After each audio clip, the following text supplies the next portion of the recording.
we had read up till this point कि divestment actually is complete disinvestment or comprehensive and complete ownership and management of the enterprise is given to the private 100% दे दिया जाता है तो उसे divestment बोल.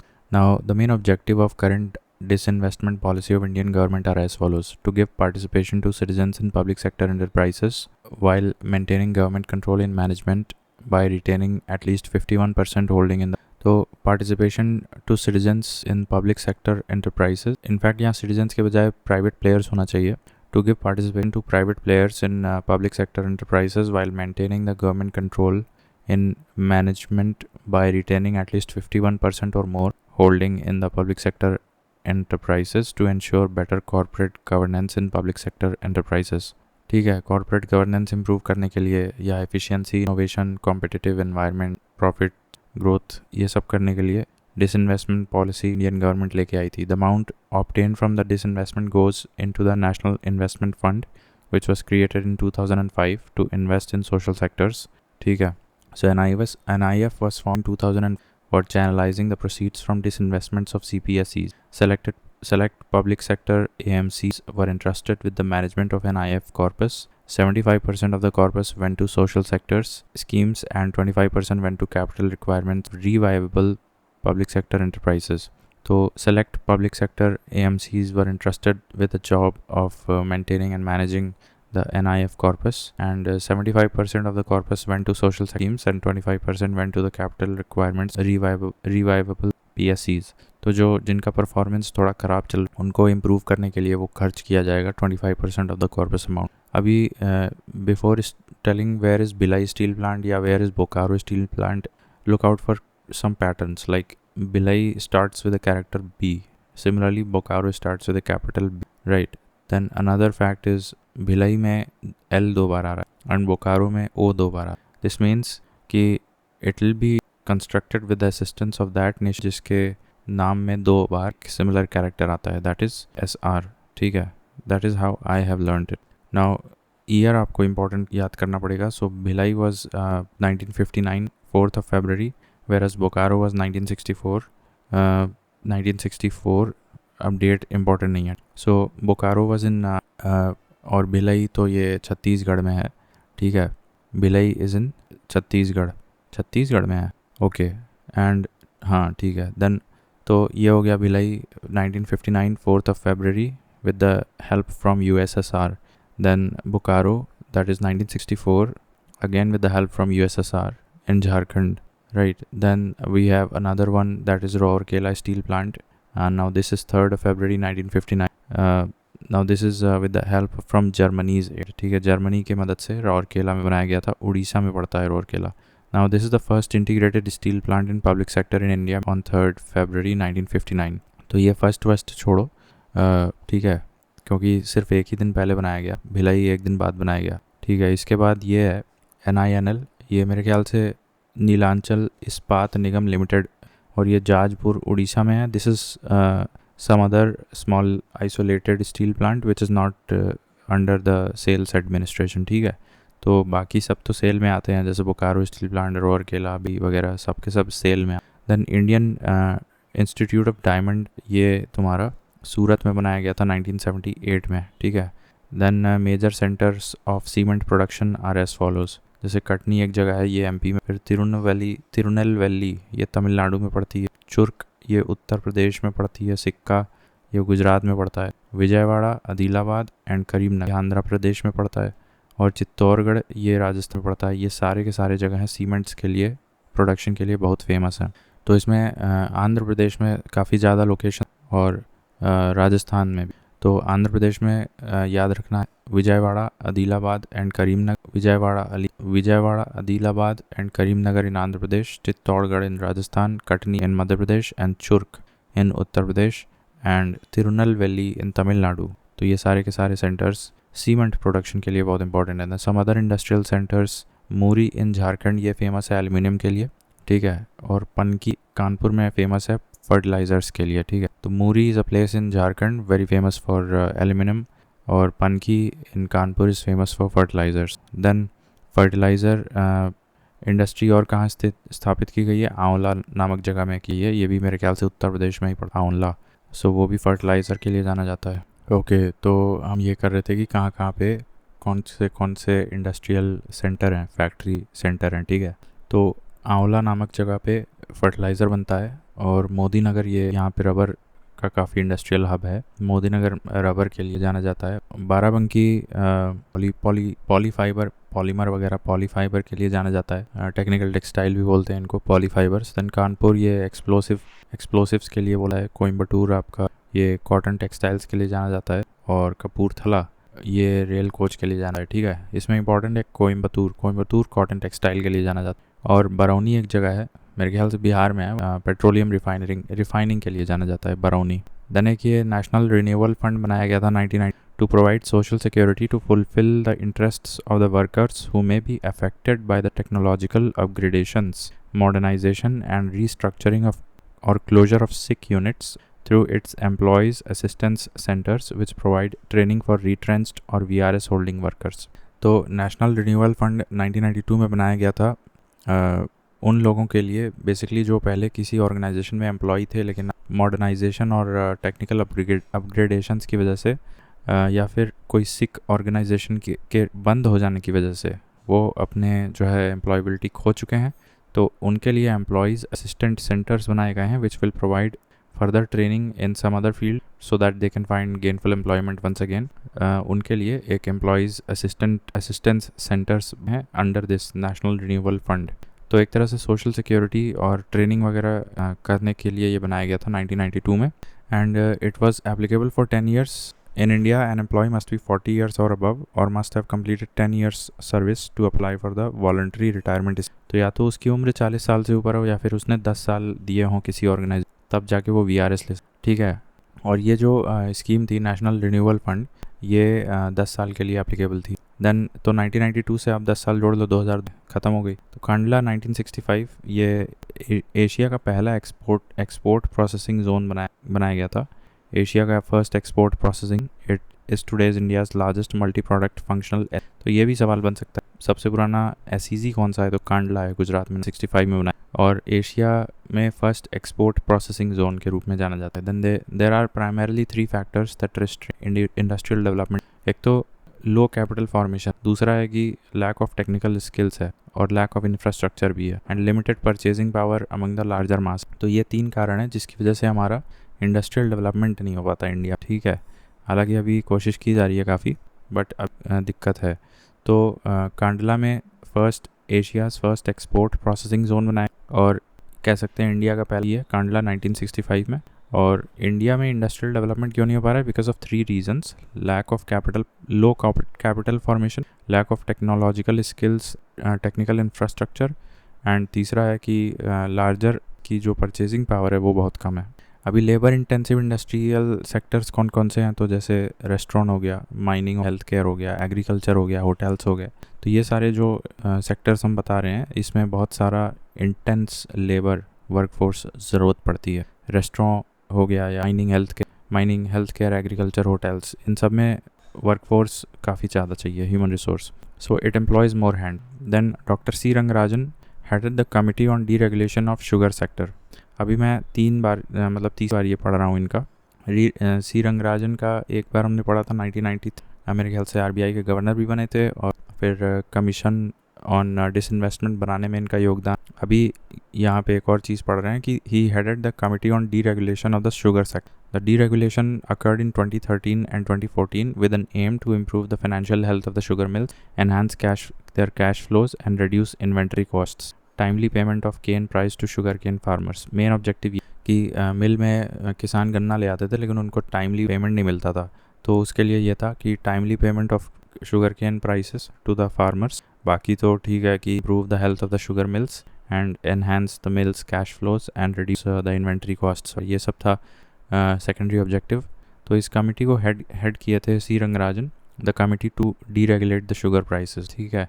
The recommendation of the committee relating cane area reservation, minimum distance and cane price formula have been left to the state government। तो ये जहाँ भी आपको दिखे कि शुगर केन से जुड़ी ये कुछ बातें हैं, जैसे केन एरिया रिजर्वेशन है, या मिनिमम डिस्टेंस, या केन प्राइस फार्मूला है, तो ये सब स्टेट गवर्नमेंट्स के अंडर में आता है फिक्स करने के लिए, ठीक है। फिर देवास मध्य प्रदेश में एक जगह है, यहाँ पे करेंसी प्रिंटिंग हाउस है।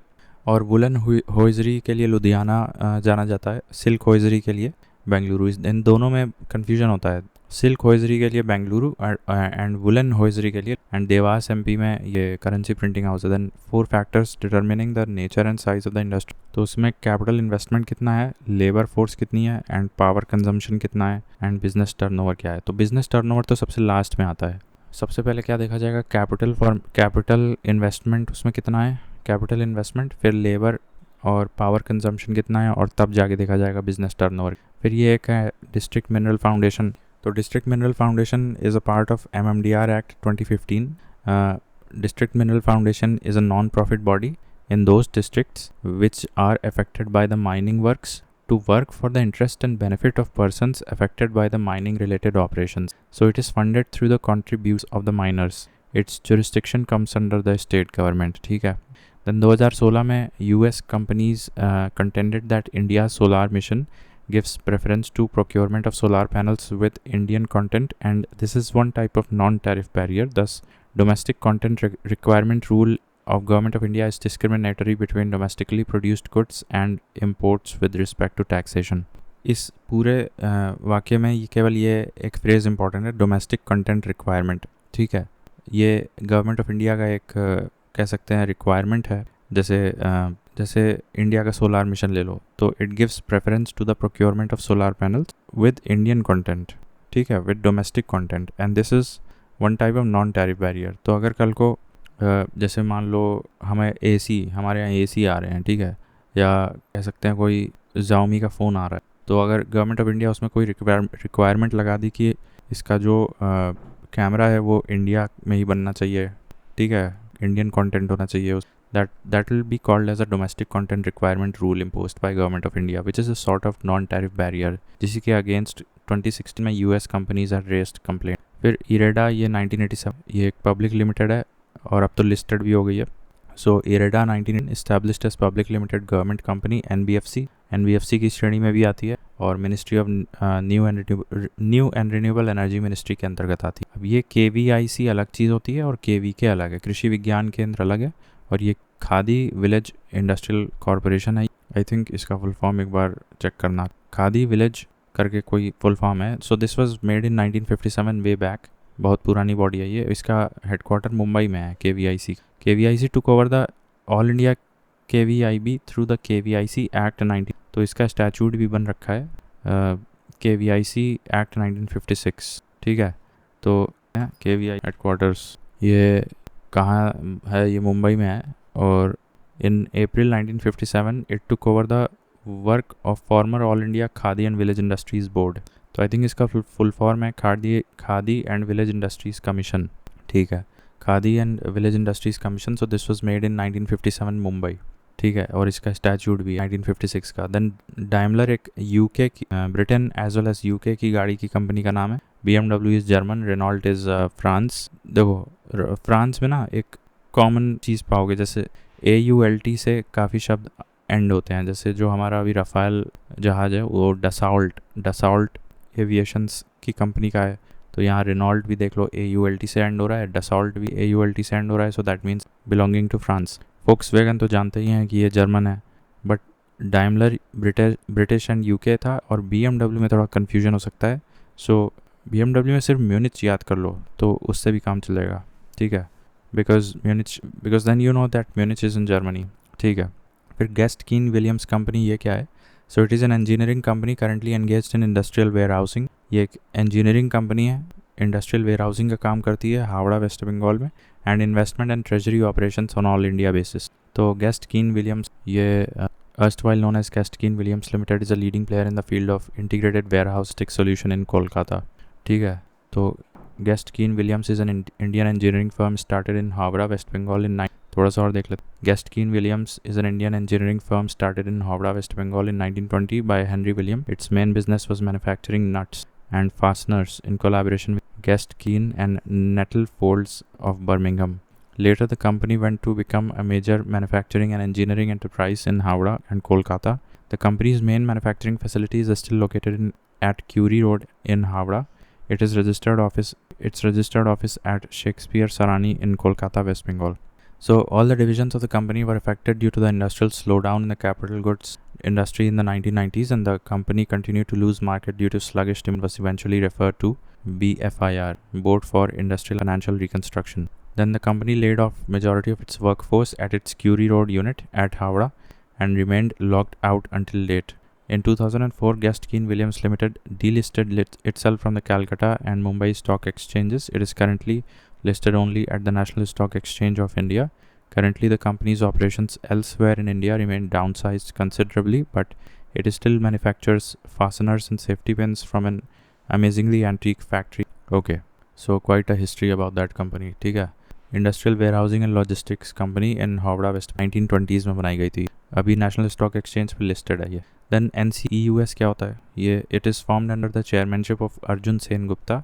In 2004, the commission's term in 2009, it submitted its report on social security for unorganized sector.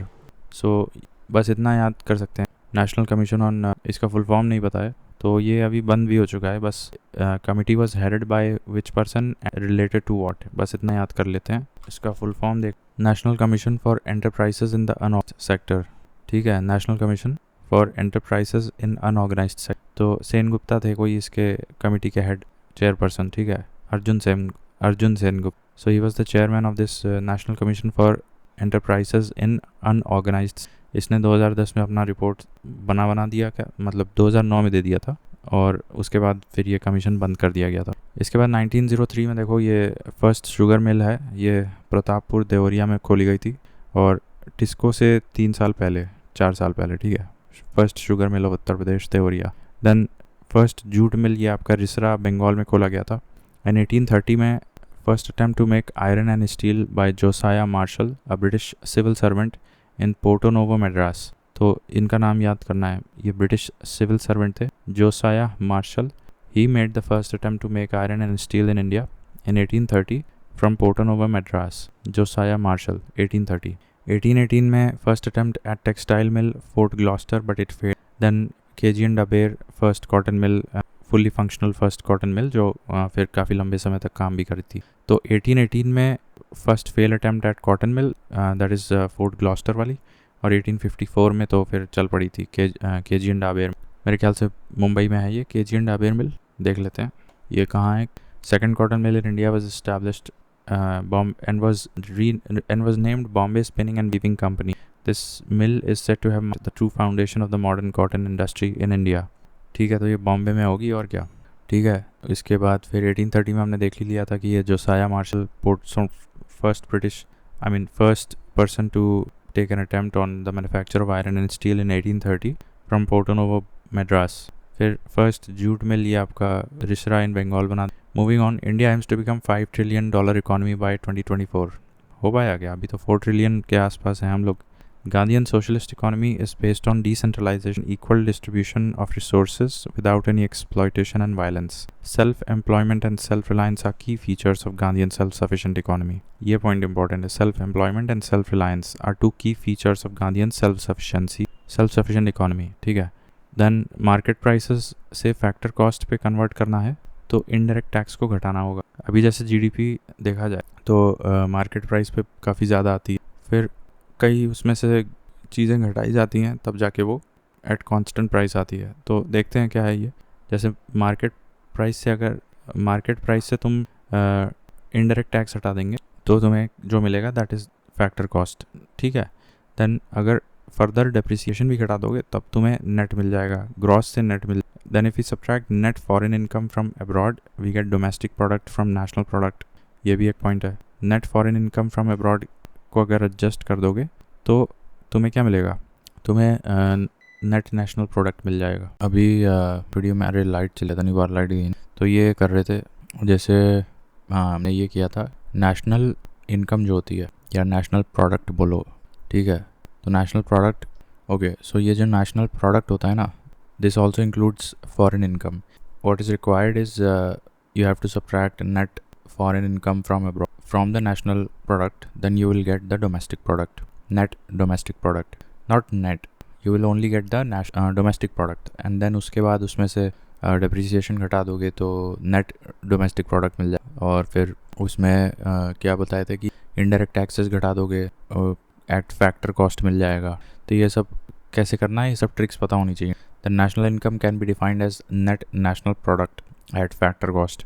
वही चीज़ जो मैंने अभी बोली, net national product at factor. इसका मतलब तुम्हें ग्रॉस नेशनल इनकम पता है, फिर but that includes the foreign income as subtract the और simply adjust the foreign income, तो तुम्हें डोमेस्टिक प्रोडक्ट मिल जाएगा। फिर उसमें से but that will be gross domestic product, right. फिर उसमें से तुम इनडायरेक्ट टैक्स हटाओ तो तुम्हें एट फैक्टर कॉस्ट मिल जाएगा। और फिर डेप्रिसिएशन घटा दो तो तुम्हें डेप्रिसिएशन जब घटा देते हैं तो नेट डोमेस्टिक प्रोडक्ट मिल जाए एट फैक्टर कॉस्ट, ठीक है। और एक चीज़ भूल गया बताना, उसमें सब्सिडीज़ जोड़नी होती। तो before arriving at this last figure that is net national product at factor cost, तुम्हें उसमें सब्सिडी जोड़ना है, ठीक। So that will be simply called as net national income at factor cost is also for convenience it is said simply national income, ठीक है।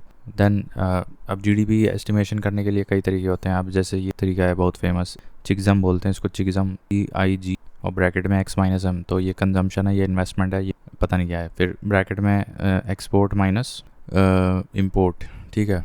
तो अभी इसको हम खोल के देखेंगे कैसा, ये क्या फॉर्मूला है। 3 मेथड्स होते हैं जीडीपी एस्टिमेशन करने के। तो एक प्राइस मेथड है, फिर इनकम मेथड है, और फिर ये वाला जो हम बता रहे हैं चिग्ज़म वाला, that is the expenditure method GDP calculation, ठीक है। इसके अलावा इनकम मेथड और प्राइस मेथड भी होता है, ठीक है। तो अब net national product divided by the population, तो फिर पर कैपिटा इनकम आ जाएगी, क्योंकि नेट नेशनल प्रोडक्ट को ही तो हम लोग नेशनल इनकम बोल रहे हैं, एज्यूमिंग कि वो फैक्टर कॉस्ट पे है और उसमें सब्सिडी जोड़ दी गई, ठीक है। तो फिर पर कैपिटा इनकम आ जाती है। मतलब आपको वो प्रक्रिया करनी है। आपको ग्रॉस, अगर मोटा मोटा मान लो ग्रॉस नेशनल इनकम पता है तुम्हें, तो उसमें से नेट फॉरेन इनकम घटा दोगे तो फिर तुम्हारा तुम्हारा ग्रॉस डोमेस्टिक प्रोडक्ट आ जाएगा, ठीक। उसके बाद उसमें से इनडायरेक्ट टैक्स घटा दोगे तो फैक्टर कॉस्ट पे ग्रॉस डोमेस्टिक प्रोडक्ट आ जाएगा। फिर उसमें डेप्रिसिएशन माइनस कर दोगे तो net domestic product at factor cost आ जाएगा।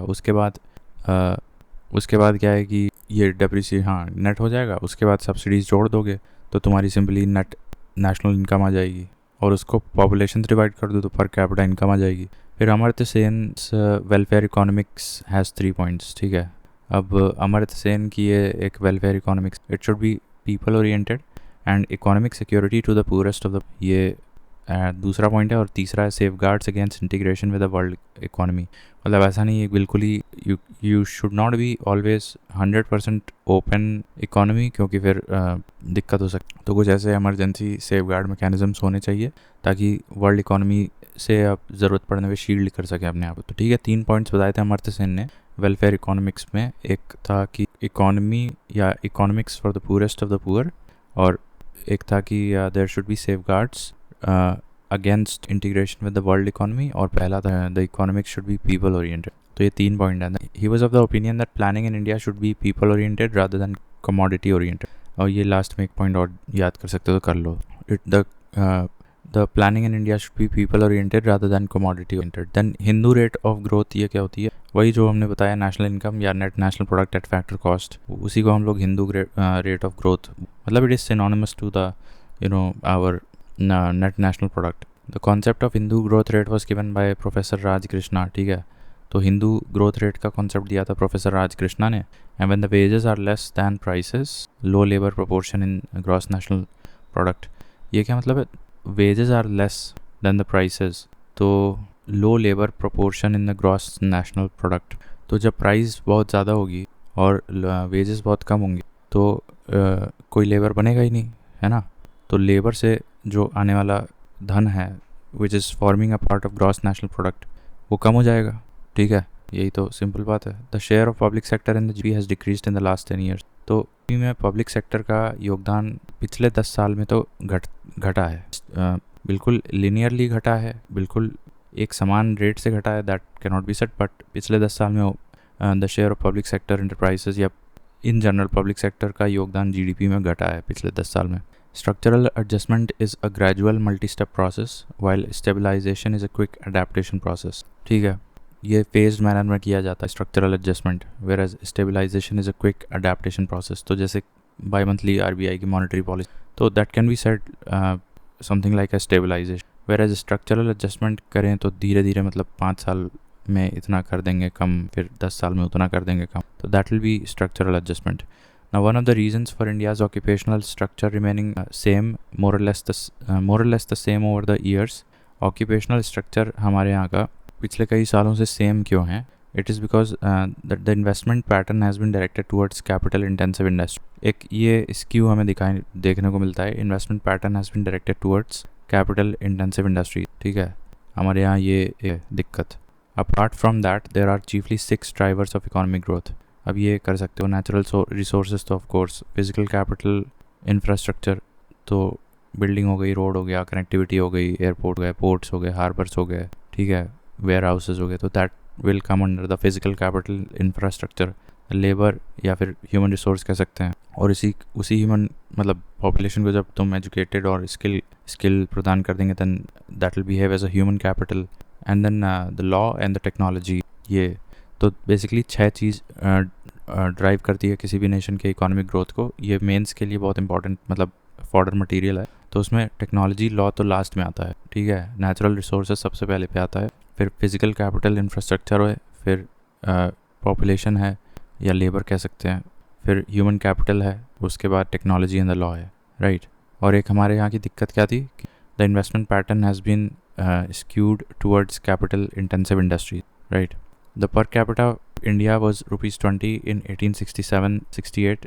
This was first ascertained by Dadabhai Naoroji. उन्होंने पहला अटैम्प्ट लिया था 1867 में पर कैपिटा इनकम निकालने की, and that came out to be 20 rupees. National income committee ये 1949 में बनाई गई थी अंडर महलनोबिस, तो ये भी एक कमेटी का नाम याद रखो। In this committee VKR Rao scientifically determined the national income of India 67। Now mark the difference between पर capita income and national income, ठीक है, बिकॉज इनका नाम आएगा जब तुम्हें नेशनल एस्टिमेट करने का प्रथम प्रयास किसने किया, तो VKR राव ने किया था 1867 में। लेकिन जब पर कैपिटा इनकम निकालने की प्रथम प्रयास किया था 1867, the very same year, then that was done by Dadabhai Naoroji. And actually VKR Rao took help from the findings of the National Income Committee report of 1949. No, wait a second. This is completely different. National Income Committee was formed in 1949 under the chairmanship of Mahalanobis. That is all. Don't relate things. ठीक है। Whereas VKR Rao उन्होंने national income निकालने का प्रथम प्रयास किया था 1867 में, और पर कैपिटा इनकम निकालने का प्रथम प्रयास किया था दादाभाई नारोजी ने 1867 में। Mahalanobis was the chairman of the National Income Committee in 1949. Then CSO was formed in 1951. Now NSO prepares the estimate on national incomes. But year के हिसाब से याद कर सकते हैं कि 1951 में CSO बना था। That is the same year when Finance Ministry was formed. But आज की डेट में NSO, ये नेशनल इनकम वगैरह का जितना भी डेटा निकालता है वो NSO निकाल, ठीक है। नेशनल इनकम्स कौन निकालता है, NSO निकालता है। Whereas data about capital formation is collected by RBI and Central Statistical Organization. तो ये तो इसको तो मर्ज कर दिया गया है ना, तो RBI एक याद रखो। Data about capital formation that is collected by RBI, whereas data about national income is calculated by NSO. And CSO was that is the erstwhile name of NSO that was formed in 1950, ठीक है। Okay, तो आज की date में एक global template है, उसको follow करना अनिवार्य है, दैट इज़ UNSNA 2008 टेम्पलेट है ये। सो कोई भी नेशन अपना GVA या GDP वगैरह निकालता है तो GVA एट बेसिक प्राइसेस इस फॉर्मेट में निकालना ज़रूरी है। So this method is prescribed by the UNSNA 2008 template, and our CSO Central Statistical Organization of India follows this format, GVA at basic prices. Then India's per capita net national income at current prices stands अब ये बार बार बोलने की ज़रूरत नहीं है, net national income सीधे बोलो पर capita income at current prices, मतलब इसमें इन्फ्लेशन एडजस्टमेंट नहीं किया गया है, तो that means it is at current prices. India's पर capita income is 1,72,000 rupees per year, and this figure is almost double of 2014 levels, while India's per capita income level in 1991 and 92 was 6,835 rupees. तो 2014 से India का per capita income आज की date में double हो चुका है, और जबकि 1991 में लगभग 6800 रुपये हमारी पर कैपिटा इनकम, ठीक है, 6800 रुपये 1991 या 2। Now the jump in the manufacturing GVA was high in the year 2022 से 23 अभी तक, ठीक है। मैन्युफैक्चरिंग GVA में सबसे ज़्यादा ग्रोथ 2022-23 में देखने को मिली। अब ये देखो कुछ टर्मिनोलॉजी है, जैसे recession means a fall in GDP, whereas slowdown means fall in growth rate. Simple. Meltdown is fall in the stock prices. India's rank in Sustainable Development Goal Index is 112th for the year 2023. Global Hunger Index में 111वीं, तो उसमें एक जोड़ दो तो that will be our Sustainable Development Goal Index for India. But that is for 2023. अब 2024 का देख लेना। then नीति आयोग का अपना एक SDG इंडिया इंडेक्स है, उसमें 4 रैंक्स हैं बेसिक। एस्पिरेंट है जो सबसे ख़राब है, फिर परफॉर्मर है, और फिर फ्रंट रनर है, और अचीवर है। तो उत्तर प्रदेश जो है वो परफॉर्मर कैटेगरी में आता है, while Kerala, Himachal, Andhra and Goa, Kerala, Himachal, Andhra and Goa, these are the top 2 states, ठीक है। अभी किस कैटेगरी में आते हैं ये देख लेना, बट टॉप 2 स्टेट्स मतलब top 4 states SDG India index NITI Aayog में टॉप 4 है केरला, हिमाचल, आंध्रा, गोवा, और उत्तर प्रदेश परफॉर्मर कैटेगरी में आता है, that is I think third position, ठीक है। तो 4th प्लेस पे तुम्हारा एस्पिरेंट है, 3rd पे परफॉर्मर, 2nd पे फ्रंट रनर, और 1st पे अचीवर विच इज़ 100 मार्क्स। अब इसके बाद लिमिट टू ग्रोथ कॉन्सेप्ट, यहाँ से हम ओके सो अब यहाँ से करना है लिमिट टू ग्रोथ कॉन्सेप्ट। ये क्या बोलता है? Limit to growth concept, and this was propounded by Club of Rome, and this report was published in 1972, and its computer simulation suggested that economic growth could not continue because of resource depletion. According to one of the authors of the report, Donella Meadows, if the present trend in the world population, industrialization, pollution and food production, resource depletion continues, then limits to growth on our planet will be reached within 100 years, ठीक है। तो ये concept है। So ये limit to growth concept Club of Rome लेके आया था 1972 में, और इस रिपोर्ट में एक लेखक थी डोनेला मीडोज। उन्होंने ये बताया था कि if the present trend of world population, industrialisation, pollution, resource depletion continues, then limits to growth on our planet will be not achieved, will have to face the limits to growth within 100 years, ठीक है। तो यहाँ पे club of रोम नाम याद रखना है, 1972 याद रखना है, डोनेला मीडोज याद रखना है, और लिमिट टू ग्रोथ कॉन्सेप्ट का नाम याद रखना है। दिस कैन ऑल्सो भी रिटन इन एनवायरमेंट, ठीक है। The most frequently quoted definition is from the Brundtland report our common future, जिसकी थीम थी development that meets the needs of the present without compromising the ability of future generations to meet their own needs. So that is basically the sustainable development. So the concept of sustainable development has been derived or taken from Brundtland Report 1987. Something else happened in 1987. If I can remember, कुछ तो पढ़े थे हम लोग 1987 में, कुछ बना था 1987 में। What was that? IREDA, हाँ। So IREDA was established in 1987. It is currently an NBFC under Ministry of New and Renewable Energy. It is a public limited government company which is also listed on the stock exchange, ठीक है। And KVIC, remember that 1956 में उसका act बन गया था, 1957 में KVIC 57 में मुंबई में बना दिया था हेडक्वार्टर उसका। ओके, कमिंग बैक यहाँ जहाँ हम थे, सो 1987 में ही सस्टेनेबल डेवलपमेंट की डेफिनेशन को पॉपुलराइज किया गया था, taken from the Brundtland report. So it is intertwined with the concept of climate change, और sorry, not climate change. So the definition of sustainable development, which has been taken from Brundtland Report 1987, it is somewhat it aligns with the concept of carrying capacity of environment, which is the maximum number density or biomass of a population that a specific area can support sustainably. So it can be number of individuals or density of individuals or the biomass of individuals that a specific area can support sustainably. So that is called as carrying capacity of that area. The base of sustainable development is environmental approach. Always it is going to be environmental approach. Neem Rana, it is a model basically. जैसे नीरू मीरू एक water shed development community traditional program of मेरे ख्याल से आंध्रा में start हुआ था, उसी तरह से नीम Rana it is a model of sustainable economic development belonging to Rajasthan.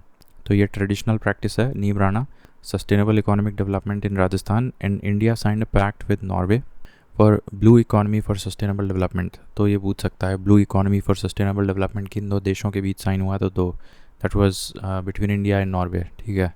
Social capital क्या होता है? It refers to the level of mutual trust, harmony in the society, whereas human capital means increasing knowledge and skills, accumulation of intangible wealth. That is human capital.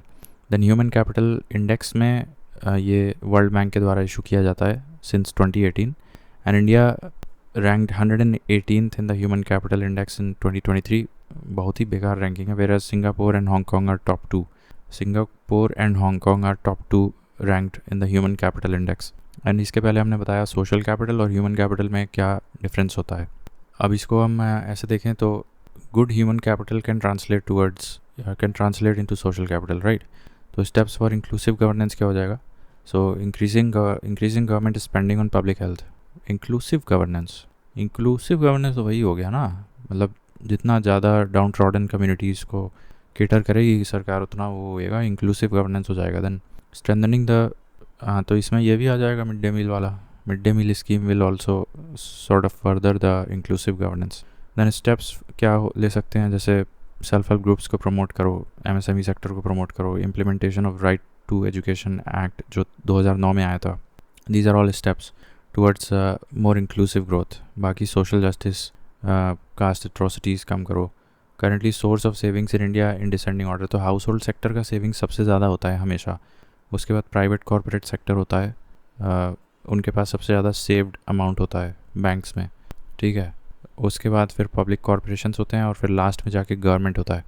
तो in the decreasing order of savings the corpus of money held in the savings account, household sector या simply household savings सबसे ज़्यादा होती है. उसके बाद private sector की savings, फिर पब्लिक सेक्टर के सेविंग्स, पब्लिक सेक्टर कॉर्पोरेशंस के सेविंग्स, एंड देन लास्ट में गवर्नमेंट के सेविंग्स होते हैं. Then within the household sector physical assets excluding gold hold the highest share. मतलब जो सबसे पहले लोग मकान वगैरह बनवाते हैं, या फिजिकल एसेट्स में सब कुछ आ जाएगा, मतलब ज़मीन हो गया, मकान हो गया, ठीक है. तो इन सब का अगर गिना जाए तो physical within the household sector physical assets excluding gold hold the highest share while share of financial savings has decreased. तो financial savings household financial savings जो है वो तो घटती जा रही है, लेकिन household savings in the form of physical capital assets वो बढ़ रही है, ठीक है. तो household savings as a share of GDP touched a record low of 5.1% इन 22-23. ये बहुत ही नीचे चला गया, मतलब 5.1% तो बहुत कम हो गया ना. Household savings as a share of GDP. अब इसमें ये कंबाइंड है, मतलब फाइनेंशियल सेविंग्स भी जोड़ दिया है और physical capital assets of the household sector उसको भी जोड़ दिया, तो वो काफ़ी नीचे चला गया है, 5.1% of the India's GDP. Now in the last 2 decades the highest savings has been witnessed firstly in 2007-8 में और 2010-11 में, ठीक है. 2007 और 8 में और 2010-11 में जो हाउस होल्ड सेविंग्स थी वो बिल्कुल ही पीक चरम पे थी.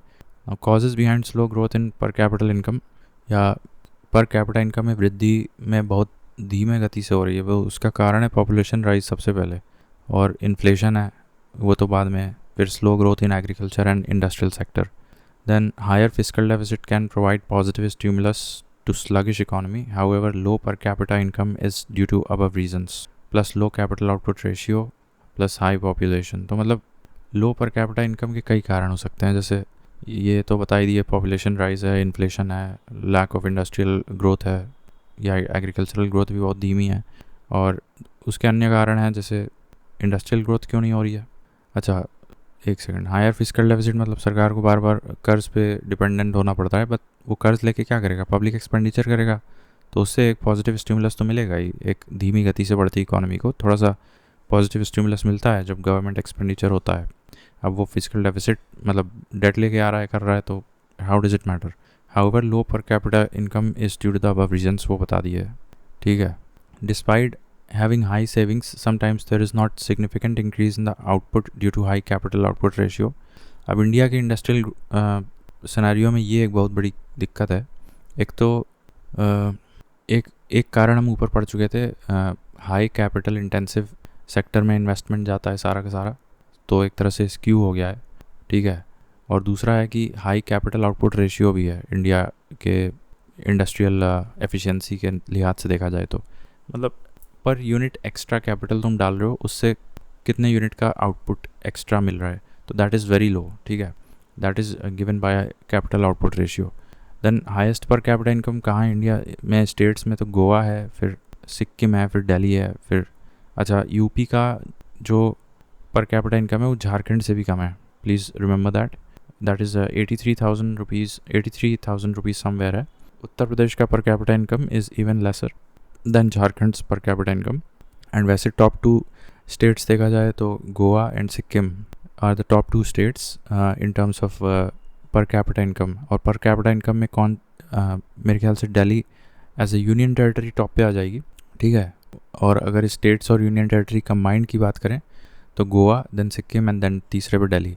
फिर जैसे जीडीपी है तो वैसे कौन से राज्य की जीएसडीपी सबसे टॉप पे है, तो अभी ये चेंज हो चुका है। मतलब this is the latest trend. Maharashtra is at the top, UP is at the second place and Tamil Nadu is at the third place, ठीक है। तो यूपी इज़ नीति आयोग के एसडीजी इंडिया गोल्स इंडेक्स में भी परफॉर्मर कैटेगरी में था, which is the third rank. And यहाँ पे देखो जीएसडीपी के हिसाब से सेकंड पोजीशन में है पूरे सारे राज्यों की रैंकिंग में। तो ये काफ़ी तेज़ी से ग्रो कर रहा है Uttar Pradesh. The GDP at current market prices increases year on year usually if we do not consider the COVID exception, ठीक है। State having the lowest population density, तो ये अरुणाचल का सबसे लोएस्ट पॉपुलेशन डेंसिटी है। While state having highest population density that is Bihar, West Bengal and Kerala, Delhi if UT is also included, ठीक है। तो अभी पॉपुलेशन और सेंसस वगैरह पे अब जा रहे हैं हम लोग, but that will be done in the next video. फ़िलहाल के लिए जान लो कि अरुणाचल प्रदेश में सबसे कम पॉपुलेशन डेंसिटी है if we talk about the states. और हाईएस्ट पॉपुलेशन डेंसिटी की बात करें तो it will be Bihar, West Bengal and Kerala. और यूटीज़ में बात करें तो दिल्ली, ठीक है। तो अब इसके बाद सेंसस 2011 के हिसाब से हमारा जो पॉपुलेशन डेंसिटी है दैट इज़ 382 पर्सन्स पर स्क्वायर किलोमीटर। अभी के लिए इतना याद रख लेते हैं, 382 पर्सन्स पर square kilometre. Population density of India has continuously increased. Least population density Arunachal बता ही दिए हम, फिर उसके बाद अंडमान है, फिर मिज़ोरम है, फिर जम्मू है, फिर सिक्किम है, ठीक है। So these states and union territories जहाँ पे पॉपुलेशन डेंसिटी 100 से कम है। तो देखो सबसे ज़्यादा कंबाइंड अगर देखा जाए स्टेट्स और नहीं, ये तो सारे के सारे यूटीज़ हैं, ठीक है। ये केवल यूटीज़ हैं। तो यूटीज़ में पॉपुलेशन डेंसिटी सबसे ज़्यादा दिल्ली का है, उसके बाद चंडीगढ़, उसके बाद पुडुचेरी है, ठीक है। उसके बाद दमन एंड दीव, फिर लक्षद्वीप, और उसके बाद कहीं जाके फिर बिहार आता है, ठीक है। तो अब यहाँ से स्टेट्स मेरे ख्याल से रैंक है। तो डेंसिटी अगर डेंसिटी देखी जाए तो इनफैक्ट ये जो 5 मैंने बताए हैं DCPD that is Delhi, Chandigarh, Puducherry and then Daman and Diu, और उसके बाद लक्षद्वीप, DCPDL, ठीक है। तो DCPDL इसके बाद जाके तो तुम्हारे स्टेट्स स्टार्ट होंगे। और 2011 सेंसस के हिसाब से फिर ये देखो डिक्रीजिंग ऑर्डर में पॉपुलेशन डेंसिटी जा रही है। तो मैंने जो स्टेट्स कैटेगरी में सबसे ज़्यादा पॉपुलेशन डेंसिटी किसकी बताई थी? बिहार, फिर वेस्ट बंगाल, फिर केरला, तो वही दिख जाएगा यहाँ पे तुम्हें, ठीक है। उसके बाद उत्तर प्रदेश आएगा और 10वें नंबर पे है तुम्हारा दादर नगर एंड हवेली। तो ये एटलीस्ट टॉप 10 याद हो गया हमें, ठीक है। Decreasing order of population density, right. उसके बाद अब अगले वीडियो में देखते हैं।